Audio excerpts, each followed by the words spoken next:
दुप्चेश्वर चाहिँ हामी आइपुग्यो हैन। यही रहेछ। अब हामी चाहिँ हाम्रो यात्रा बिहान 9 बजी काठमाडौँबाट हिँडेको हैन। अनि ठ्याक्कै 2 बजी चाहिँ हामी यहाँ दुप्चेश्वर मन्दिर आइपुग्यो। भनेको 9, 10, 11, 12, 1, 2 5 घन्टा लाग्यो। 5 घन्टा हामीलाई हैन।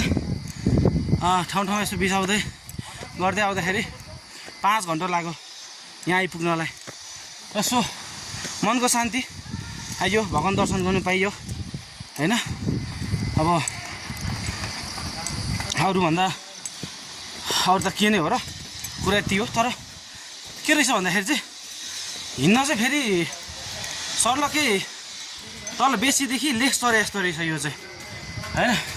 त्यस्तो हैन, कहाँ माथि एकदम डाँडामा छ, डाँडामा रहेछ। अनि यो चाहिँ हाम्रो नुवाकोट हो। यो नुवाकोट जिल्लामा पर्छ। नुवाकोट हो, दुप्चेश्वर गाउँपालिका नुवाकोट हैन। त्यो चाहिँ हामी माथि लाग्दैछौँ।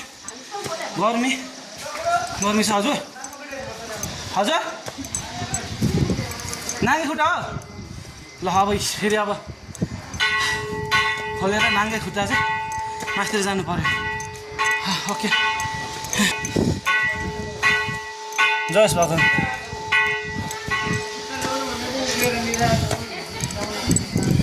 दुप्चेश्वर यो चाहिँ